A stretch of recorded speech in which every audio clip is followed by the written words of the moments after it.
Welcome to good start, Rob. Just like the ball game. Rough start for me. Let me try again.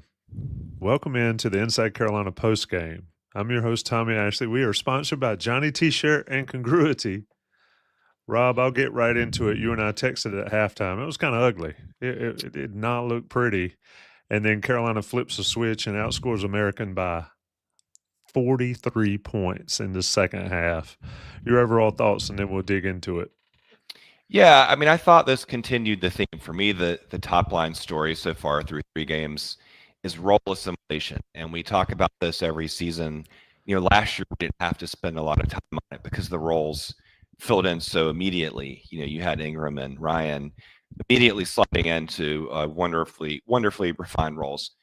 2023, the roles never came together, and this year I'd say it's somewhere between the two to start. It's taking a little bit more time. Number one, I mean, we have to start.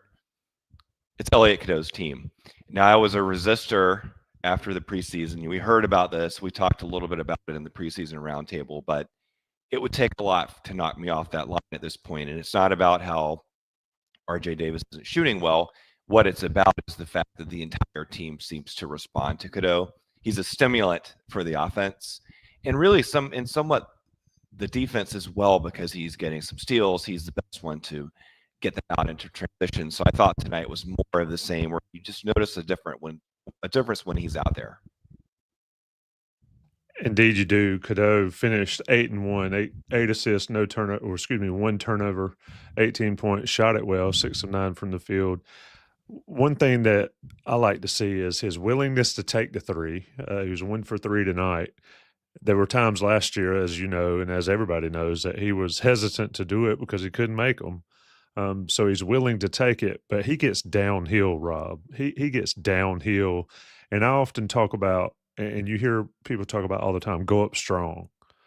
That kid goes up strong, even if he's, undersized for the matchup he has. He goes into the guy's chest. Just sort of speak to that aspect of a player that gets downhill but then finishes strong. Whether or not you make it is one thing, but finishing strong and getting to that point, he's gotten really good at that. He has tremendous burst and change of speed. I mean, you noticed it some last year, but this year he really mastered it, and he has so much quickness from stop to start to stop. He reminds me of, it's not a perfect comparison as a player by any means, but some of the stuff he does in the lane reminds me of Nate Robinson. And probably some of our viewers may not know Nate Robinson. It's worth a quick YouTube if you don't. But he just has this pogo thing, like the first half where he flipped that little wrist finish. He had no business finishing that shot, and he made it look easy, and he sort of shot it off of his hip. He takes tremendous strength and balance to do that, and he's turned that part of his game into something that was on and off last year. It showed promise. To this year, it's completely dominant. Yeah, he is. He's a fantastic player. We can't get out of here quick at all, or can't get out of here at all, unless we're going to talk about Cade Tyson. Thought he looked lost early again and wondered, was he ever going to figure it out? Second half, Cade Tyson, he goes 4 for 8, 3 for 7 from 3. He had a couple heat check ones in there after the early makes from the corner. I thought him sitting in the corner and just waiting for the ball and letting it fly, that is what Carolina needs. We can talk about the defensive end. That's another story. But as far as offense, sit in the corner, catch and shoot. What'd you think, Rob? Yes, actually, that's my number 2 point on role assimilation is how do they work him into the lineup? Because obviously, as you mentioned, he has some defensive questions, and everyone knew that. The idea was that he would be able to compensate for those with his shooting. And if you see the shooting consistency is likely to surface from time to time. Although I'm less worried about it now that Trimble has taken steps as a shooter. But for Tyson, the low point for me was in the first half when he had a look and he just didn't shoot it. It's like you're out there to shoot. His feet were there, and it seemed like he would be ready. He just wasn't. He passed it up. And then the second half, and that's in those same positions, he let it go. And yes, he doesn't have the quickest release. We've already talked about that this season. Not the quickest release. Elite defender who closes out aggressively might be able to stop that shot. but he has to be looking for it. And that, as you mentioned, he had heat checks. He started feeling himself a little bit. He even made kind of a fancy pass at one point. That I took that as a positive, that he was starting to feel good about his game, and they just need to get him right, basically, and get him on track going into these big games next week. Absolutely. And, we talk about, you mentioned roller simulation, and it is tough when you open against a team that's a lesser team, and then you go and play one of the elites of college basketball on their floor. And like Justin Jackson and I talked about after that game, there's some growth there. And I think you saw a little hangover coming into this one in the first half. And for me, that's what I was looking for, is how they responded early in this game. And I didn't like it. I didn't like how they came out, but to pick it up and really take off. Let me go through a few stats for folks. I'm sure that everybody these days can look. We mentioned Cadeau. Let me get it on the game. Not half. Carolina shoots 63% in the second half. Cadeau finished was 18. R.J. Davis finally gets to 13. I want to talk about him next, Rob. Seth Trimble, you mentioned. Jalen Washington doing his best. Christian Laettner, I guess mimic Christian Laettner. I hate that name. Sorry to use it, but he's 6 of 6 and 6 for 7 from the free throw line. And then Cade Tyson with the 11. Let's talk about RJ, Rob. Still think he's pressing. I still think he just needs to let it come to him, especially if these other guys are going to step up. He saw at Kansas what can happen if he just stops pressing and lets other guys do their job. In the second half here, he made some shots. He needs to be better, but what do you think he needs to do to be better this early in the season? It's the flip side of the coin, because as Cadeau's role on the team has increased so much in prominence, Davis necessarily has dropped. And he's not going to be able to involve the other players the same way with his passing. He's not a bad passer, Davis, and historically he's been very sure-handed in terms of not turning the ball over. But he's a scorer, and last year they did tons and tons of stuff for him. High screen after high screen. He does one, he does another one, and he starts looking for a shot. And this year, it doesn't look like he's going to be able to play that way. I don't think it's a matter of being selfish or unwilling to do it, but it's going to be a big adjustment for an All-American player to now have to be one, maybe even number 2, but at least he will have to be number 1B. And I think that's going to take some time. And I see him getting frustrated. I see him getting frustrated. I don't think by any means he's going to have a bad year, because he has too much heart for that. Like, he doesn't want to have he's not going to be one of these guys who just mails it in. But I do think it's going to be a little bit more of an adjustment than he probably thought it would be. Yeah, and you got a little bit of, like we were talking about, the headset issues going on, just a little bit. It's kind of in and out and clicking and all. Folks, we'll get it right. Don't worry about it. It'll get figured out, but don't miss the content due to the quality of the audio, because Rob is nailing it. Rob, I saw somebody on the chat or in the message board threads, and message board threads are fascinating, right? It's like people ride the roller coaster, and when it's bad, and it's well. But one of the comments I saw that I thought maybe one of the more asinine comments I've seen, and that's probably going to get me in trouble with the powers that be. But somebody said the man's just he just came back to cash a check and to get a NIL check, which he certainly got that. He's not the only one. But how ridiculous is that, Rob? Knowing what these guys put in to their lives to play ball, for somebody to even remotely even joke about it, I think it's kind of ridiculous. I wanted to get your take. Yeah, I mean, obviously I don't agree with that at all. I think that the key with these players is that they want to be compensated, but they also want to compete. And it's true when they're in high school and AAU. And even though the basketball doesn't always look organized, I mean, these guys are competitors. And that's in and of itself true. But then, of course, they also have something else to play for. So even if you were just sort of over college basketball, you have to be thinking about next steps. And maybe R.J. Davis recognizes by now that he may not ever become a first-round pick. But his future still is – he's still auditioning, in one respect or another. So I just can't imagine logically that would be true. Plus what we know about him, it doesn't make any sense to me. I try not to be too harsh with the things that people post during games. Although when they make comments about specific players, about their character, I think that's worth pushing back against. Yeah, and that's why I said it, and that's why I brought it up here. So, I mean, I think it needs to be said. First of all, I say all the time, games are long. Carolina's outscored them 43 points in the second half. I mean, and in the first half, people were worried about it, and I get it. I understand how it works, but just relax and watch the game, watch the team grow.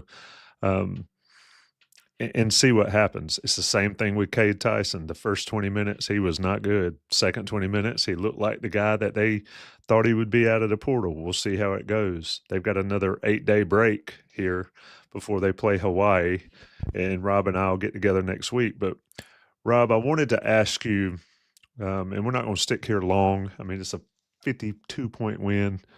I hope whoever said they would take American plus 20 in the first half, I hope they did that. And see what happened with that amount. But Rob, what clicked for this team in the second half? What did you see specifically that allowed them to settle in and just go nuts, basically, in the second half? I thought the team was much more energetic defensively in the second half, and that spurred everything else. I mean, once they realized basically that they could stop American almost every single possession, and American helped them out too by missing some of the shots they made in the first half, as Roy Williams would say. To paraphrase, they missed shots they normally would make. In American's case, I'm not sure that's true. I think they made some they normally would miss because it's a bad team, and they are expected to have a poor year. They're off to a poor start.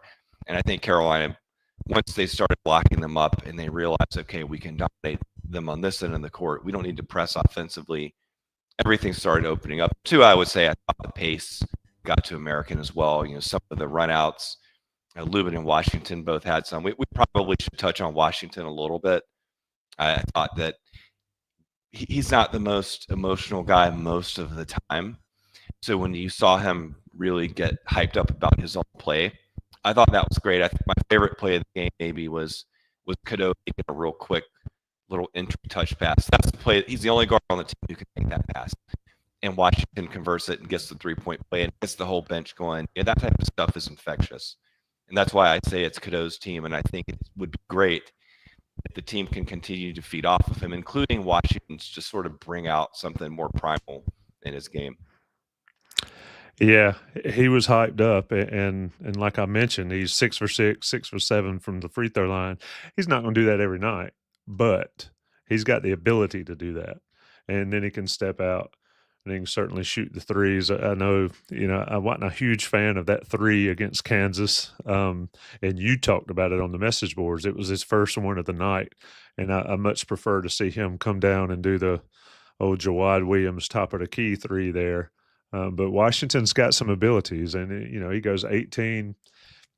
I'd like to see more than 3 rebounds in a game where he's clearly the biggest guy on the court. But you can't really complain about his game and his maturation and his growth, and I think it's very, very important. Anybody else you want to talk about? I mean, Ben Allen Lubin's line gets lost, and it's basically what they wanted from him, 8-5 in 17 minutes. Anybody else that you want to hit on before we get out of here? Carolina wins by 52 points after sluggishness in the first half. Only final comment is that I thought tonight you saw why Drake Powell is considered the best NBA prospect on the team. He's not going to probably have a good year or a great year statistically. It may be okay. But that one block and then the second block that was somewhat similar to it, that's what the NBA teams are looking for. The belief is that you bring in a young guy like that, he'll cultivate his scoring and the rest of his offensive game. But he makes that play.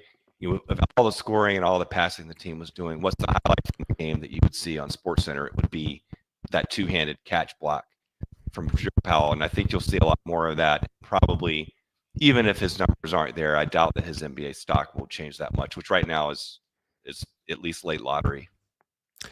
Yeah, Powell's ridiculous, and what we miss is, he had 7 points, he had those blocks, he had 11 rebounds. And he had 11 rebounds in 26 minutes. You'd like to see Ian Jackson get an opportunity in a game like this. Obviously out with the injury. But when you have Drake Powell showing off the skills, you've talked about him all year. He's a guy that can really, and it's a cliche, but it works, is you stuff the stat sheet, you do impressive athletic things like that, and then the NBA says, oh my goodness, we love this guy. He's got potential, and they draft people really high. Rob, I'm going to let you get out of here early. The plan is, folks, is to come back we'll do it Tuesday night, Rob? Does that work for you? Sure. Yep. Tuesday night, we're going to take a look at Hawaii and then the Maui, sort of preview that, talk a little bit more about Carolina's first 3 games, how they've impressed, how they need to work on some things, and go from there and give Rob a chance to sort of decompress these first 3, especially the one tonight.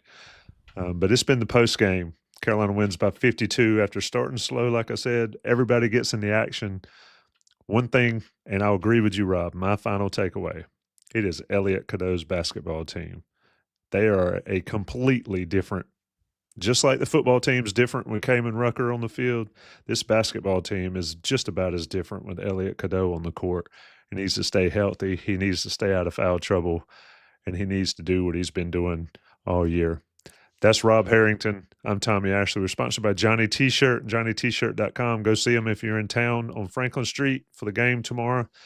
And go to matt@congruityhr.com to get your free mid-sized business. Inside Carolina Live tomorrow at 5 to 7 p.m. from the Bowls Lot. Come see us. Day after, 9 a.m. Sunday. And then another week of Inside Carolina podcast and more Rob Harrington. Appreciate it, Rob. Thanks, Tommy.